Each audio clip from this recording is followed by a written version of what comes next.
कई बार इंसानियत की कुछ ऐसी तस्वीरें हमारे सामने आती हैं जो कि सीधे हमारे दिल को छू जाती हैं। और कुछ ऐसी तस्वीरें सामने आई इटली के एक शहर से, जहां पर रहने वाले एक शख्स को जब ये पता लगा कि उसी के ऊपर रहने वाला शख्स अस्पताल में भर्ती है और उसी के घर में उसका कुत्ता बंद है, तो उस कुत्ते को खाना खिलाने के लिए वो शख्स हमेशा गैलरी में जाता, उसे बुलाता और इस तरह से गैलरी से हमेशा उसे फीड करता।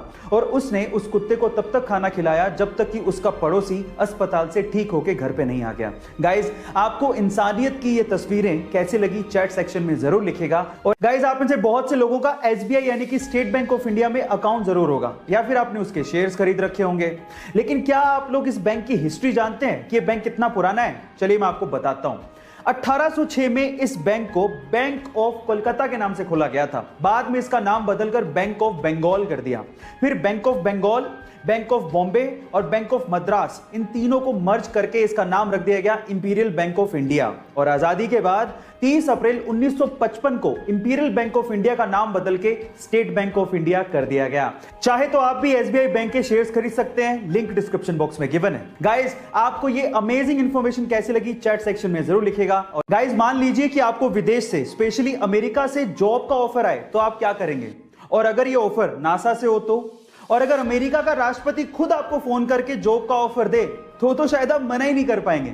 लेकिन आप कहेंगे कि ये सच थोड़ी हो सकता है, लेकिन एक्चुअली ये हुआ है इंडिया के 19 वर्षीय लड़के के साथ। उसका नाम है गोपाल, जो कि बिहार के भागलपुर जिले के ध्रुवगंज गांव का रहने वाला है, जिसे 3 बार नासा ने जॉब का ऑफर दिया है।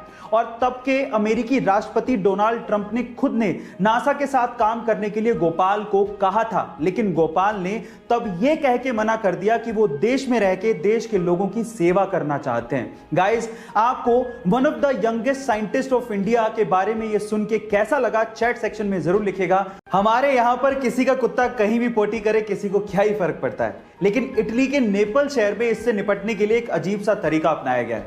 वहां पर हर एक कुत्ते का DNA टेस्ट करवाया जा रहा है, और वो भी मालिक के नाम और एड्रेस के साथ। अब अगर कहीं इटली के नेपल शहर में कुत्ते की पोटी पाई गई तो उसका DNA टेस्ट होगा, फिर उसके बाद कुत्ते की पहचान की जाएगी और उसके बाद मालिक को भेजा जाएगा जुर्माना, और वो जुर्माना 45,000 रुपए तक भी हो सकता है। गाइस, क्या आपको भी ये लगता है कि इंडिया में साफ सफाई के लिए ऐसा कुछ रूल होना चाहिए? चैट सेक्शन में जरूर लिखेगा। कोरोना के समय में उन परिवारों को बहुत ज्यादा झेलना पड़ रहा है जिनमें कोरोना की वजह से कमाने वाले की मृत्यु हो गई है, और अगर वो कमाने वाला किसी प्राइवेट जॉब में था तो ये तो और समस्या का विषय है। इसी बीच टाटा स्टील ने अपने कर्मचारियों के लिए कुछ ऐसी घोषणा की जिससे उन्होंने सबका दिल जीत लिया।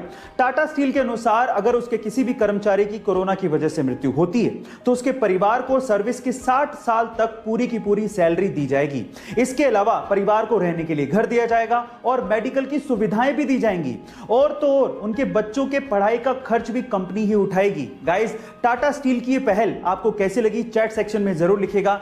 गाइस, क्या आपको पता है कि YouTube को इनिशियली डेटिंग साइट के तौर पे इंट्रोड्यूस किया गया था? जी हां गाइस, आप ठीक सुन रहे हैं। 14 फरवरी 2005 को यानी कि वैलेंटाइंस डे के दिन youtube.com डोमेन को रजिस्टर किया गया था, जिसका मकसद ये था कि लोग यहां पर आके वीडियोस बनाएं, अपने आप को इंट्रोड्यूस करें, अपने पार्टनर की चॉइसेस बताएं और फिर अपने चॉइस के पार्टनर के साथ डेट पर जाएं। लेकिन ये कॉन्सेप्ट चल नहीं पाया। इनफैक्ट एक लेडी को $20 देने के बावजूद भी उसने वीडियो अपलोड ही नहीं की। उसके बाद YouTube को ओपन टू ऑल वीडियोस कर दिया गया, और जो सबसे पहले वीडियो YouTube पे अपलोड हुई थी वो YouTube के को-फाउंडर जावेद करीम की थी। और उसके बाद की YouTube की सक्सेस हिस्ट्री आप अच्छे से जानते हैं। गाइस, आपको ये अमेजिंग फैक्ट वीडियो कैसे लगी चैट सेक्शन में जरूर लिखेगा, और ऐसे अमेजिंग वीडियोस के लिए शेयर, सब्सक्राइब एंड लाइक। मिलते हैं अगली वीडियो में।